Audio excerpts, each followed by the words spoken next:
शाम ढल रही थी। शहर के भीड़ भाड़ वाले बस स्टैंड के पास एक साधारण सी लड़की सलवार सूट में हाथ में थोड़ा पुराना सा बैग लिए चल रही थी। किसी को भी देखकर अंदाजा लगाना मुश्किल था कि ये लड़की कोई और नहीं बल्कि शहर की एसडीएम आर्या मलिक थी, जो आज बिना किसी स्टाफ, बिना किसी सुरक्षा, बिना किसी सरकारी पहचान के गुप्त रूप से मैदान में उतरी थी। वो देखना चाहती थी कि आम लोगों की जिंदगी कैसी चल रही है और उसका अपना सिस्टम कैसा व्यवहार करता है। भीड़ में चलते चलते उसकी नजर एक ठेले वाले पर गई, एक बुजुर्ग आदमी जिसका नाम कासिम था। वो तंदूरी कुलचे और चने बेच रहा था। उसके हाथ कांप रहे थे, मगर उसके चेहरे पर गजब की ईमानदारी थी। वो हर प्लेट बड़े प्यार से बना रहा था, मानो खाना नहीं दिल परोस रहा हो।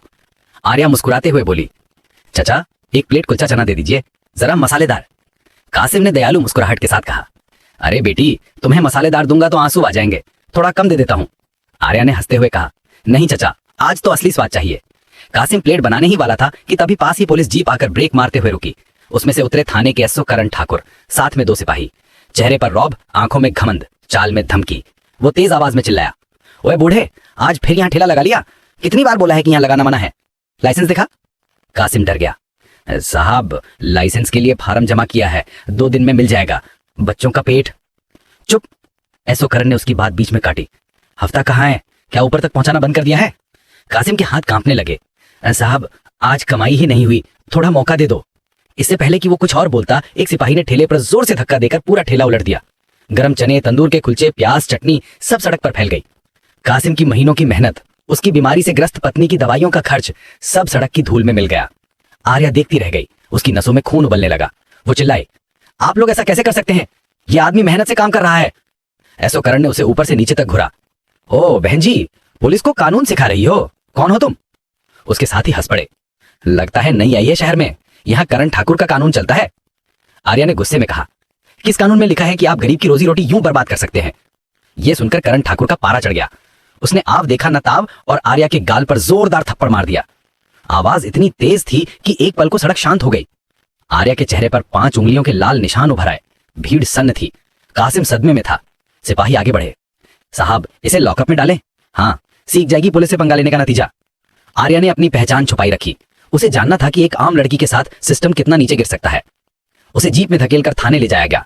रास्ते भर सिपाही गंदे मजाक करते रहे, बहुत बोल रही थी ना, अब लाइन पर ले आएंगे, लगता है किसी से भाग कर आई है। थाने में उसे रात भर एक बदबूदार, अंधेरे, मच्छरों से भरे महिला लॉकअप में डाल दिया गया, जहां 2 औरतें पहले से थी, रोशनी और कविता। दोनों दुखों की मार झेलते हुई, दोनों डर के साए में। कविता ने पूछा, बहन क्या किया था तूने? आर्या ने हाफते हुए कहा, किसी बेबस की मदद, बस यही गुनाह किया है। रात लंबी थी, पेट खाली, पानी गंदा और अंदर दर्द। थप्पड़ की जलन से ज्यादा बेइज्जती की जलन। कुछ देर बाद एसओ करण फिर आया, उसके हाथ में डंडा। कागज पर साइन कर, लिख दे कि तूने पुलिस पर हमला किया था, नहीं तो। आर्या ने साफ कहा, मैं झूठ नहीं लिखूंगी। करण दहाड़ा, सिपाहियों इसे कमरे में ले जाओ। 2 सिपाही उसे बालों से पकड़कर घसीटते हुए अंदर ले गए। उसे जमीन पर फेंक दिया। करण डंडा उठाते हुए बोला, अब दिखाता हूं तेरी बहादुरी। आर्या ने आंखें बंद की। वो अपने दिल को समझा रही थी, बस थोड़ी देर और, सिस्टम की हकीकत सामने आ जानी चाहिए। लेकिन तभी दरवाजा जोर से खुला। एक नया ऑफिसर डीएसपी रजत सिंह अंदर आया। ये क्या हो रहा है? करण घबरा गया, सर ये औरत बदतमीज है, सड़क पर हंगामा। आर्या ने ठंडी आवाज में कहा, रात में बिना महिला स्टाफ के एक महिला को प्रताड़ित करना गैर कानूनी है ऑफिसर। डीएसपी चौंक गया। उसे समझ आ गया, ये आम औरत नहीं। वो बोला, इसे सुबह अदालत में पेश करना, और कोई मूर्खता नहीं। आर्या को वापस लॉकअप में डाल दिया गया, रात कटी तकलीफों और मच्छरों के बीच। सुबह होते ही सिपाही बोला, चल तेरी जमानत हो गई, कौन है तेरा भगवान? बाहर एक युवा रिपोर्टर खड़ी थी, तारा शर्मा। किसी तरह उसे खबर लग गई थी। सिपाही चिल्लाया, ए कैमरा बंद कर। करण बाहर आया, चल भाग यहां से औरत। आर्या वहीं रुक गई। उसने करण को घूरा, तुम्हारा नाम करण ठाकुर, तुम्हारे साथी सिपाही जोशी और यादव। सबके चेहरे से रंग उड़ गया। रिपोर्टर तारा भी स्तब्ध। आर्या ने अपना छोटा पुराना फोन निकाला। वो बोली, कमिश्नर ऑफिस से बात कराएं, कहिए आर्या मलिक लाइन पर है। कमरा जम गया। करण पसीने में भीग गया। कुछ ही क्षण में कमिश्नर की आवाज, आर्या जी आप ठीक हैं? आपने रात लॉकअप में? आर्या ने कहा, सर तुरंत एसएसपी और इंटरनल जांच टीम के साथ कोतवाली पहुंचिए, यहां आपका पूरा सिस्टम सड़ चुका है। 5 मिनट बाद थाने में सायरन गूंज उठे। वरिष्ठ अधिकारी भागते हुए अंदर आए। सबने आर्या मलिक को देखते ही सैल्यूट किया। आर्या ने थप्पड़ का नीला निशान दिखाया। भारी आवाज में बोली, यह है आपकी पुलिस का असली चेहरा। एक अधिकारी नहीं, एक आम लड़की होने की सजा मुझे मिली है। करण रोने लगा, मैडम गलती हो गई, बच्चों का वास्ता। आर्या गर्जी, बच्चों की याद तब नहीं आई जब तुमने कासिम चाचा का ठेला तोड़ा था, जब तुमने मेरे चेहरे पर हाथ उठाया था? पूरा थाना शांत। आर्या ने आदेश दिया, करण ठाकुर, सिपाही जोशी और सिपाही यादव तत्काल निलंबित और इन पर एफआईआर दर्ज की जाए।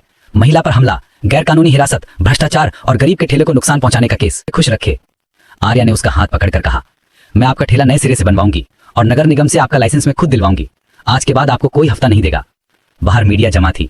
आर्या कैमरे की तरफ मुड़ी। अगर कहानी पसंद आई हो तो लाइक करें, चैनल सब्सक्राइब करें और स्टोरी वीडियो देखने के लिए घंटी दबाएं।